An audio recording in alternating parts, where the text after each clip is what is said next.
As family of slain social media activist Ibrahim Mohammed Kaka has rejected findings of the three-member ministerial committee which probed the June 29 disturbances in Nigeria. According to the family, the committee failed to do a thorough job. The 55-page document was released on Monday, September 27, after calls by stakeholders to make the report public. The report sought to conclude that the murder of Kaka was as a result of a family feud. But the spokesperson of Kaka's family, Nafiu Mohammed, disagrees, describing the findings as speculative. The report tried to sway the minds of people to that fact that he is not, so that the blame is not centered on his family. We, the family, think that the committee have not done any investigation to come out with those speculations. The family still takes it as a speculations, because all what they are saying, you can realize from their wording that they will say is probably, meaning there is a limit of uncertainty. The committee recommended adequate compensation for families of the two persons who were shot dead by armed military personnel during the June 29 protest. But families of the deceased want officers involved in the shooting and killing of their relatives prosecuted. This, they say, will serve the justice they've been yearning for to assuage their pain. There's no justice simple because we wanted the perpetrators to be bring into book, judge them. After the judgment, punish them. After the punishment, if there's something like compensating to the family of the victim, we are happy about it. We want this impunity of this country to stop. Yes, we want to be compensated, but the perpetrators should be disciplined. Despite the apprehension among some residents, the mood in the Ejura township is calm. They fear the youth might hit the streets again following sections of the report on Kaka's murder. The Dagomba chief of Ejura is appealing for calm. We're asking for patience. We need peace in the Ejura community.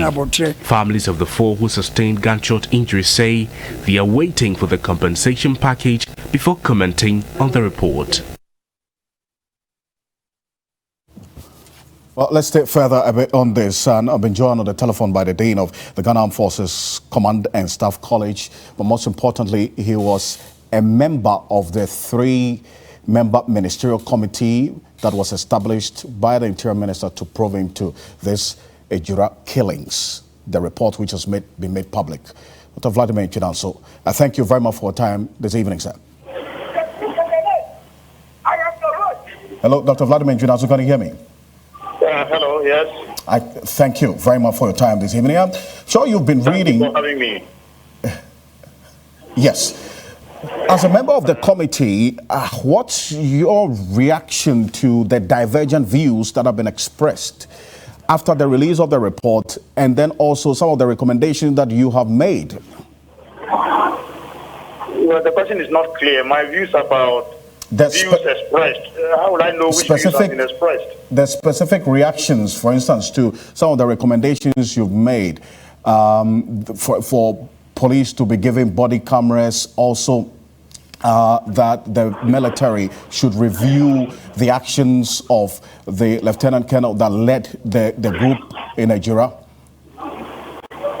Yes, these are recommendations, but until I know the views you are talking about, my view on the views cannot be put right now. What are the views, negative or positive? I don't know. Oh, they are fundamentally mixed reactions. As a matter of fact, for instance, the family of Kaka say that they do not agree with your conclusion that Kaka's death is not linked specifically to his social media activism, and that it was as a result of a family feud.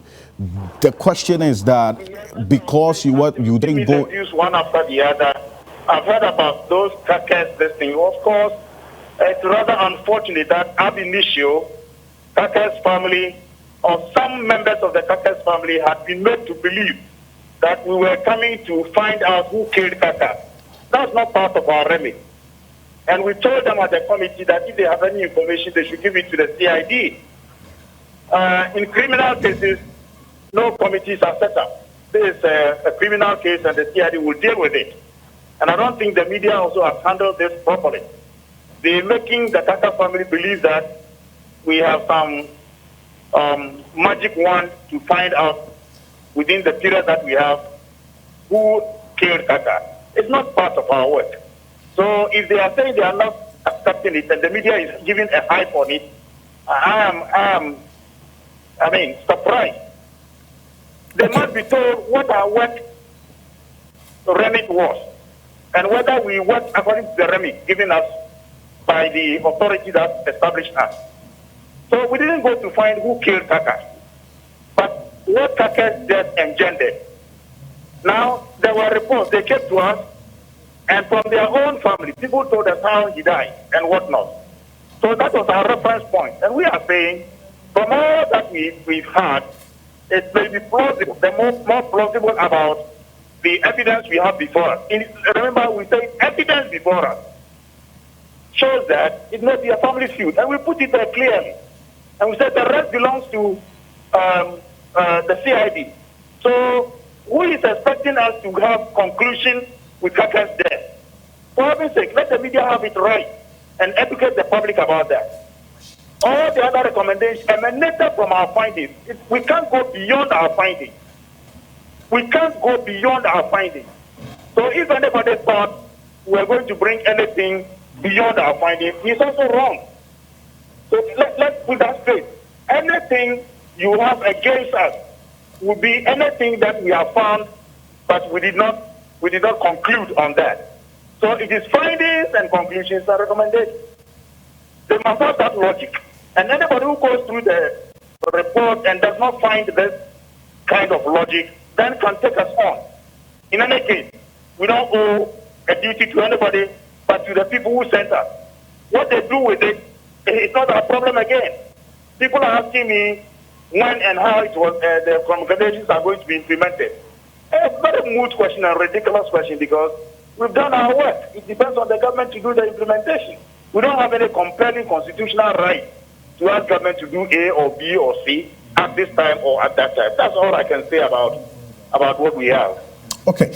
Another reaction to that other aspect of your recommendation, there was really no specific sanction, for instance, mentioning there for the Ashanti Regional Minister, who is the chair of the Regional Security Council. Like as Professor Kwesian and your colleague believe that because of his own statement before you as a committee, there should have been some sanctions meted out or recommended because of some of the things he said before you. Can you come at some of part of your distance were swallowed? I didn't hear that. I was specifically asking recommendations to on who? On the Ashanti Regional Minister, who is the chair of the Regional Security Council, because of his testimony before you, that he gave the order. In fact, he was aware of the military going to Ejira. According to Professor Kwesi Enin, there should have been some sanctions recommended by you. Well, that Kwesi Enin's thinking. Our thinking may be different. He's the head of the RECSEC, and if you read the report very well, we're not happy about civil-military relationship that was not properly in terms of the SOPs, that the standard operation procedures, and we put it there. But what else could we have done? He's the head of the RECSEC, and we only said that the way the military was invited shouldn't have been the case, and that's all. And if people think he should have been reprimanded or whatever, we don't know. But we didn't find anything that should tell us that, no, I mean, as I said, it is findings, conclusions, and recommendations. So everybody has their own right of this. If you were part of the committee, you would have had to maybe a different conclusion, but that's the conclusion we came to.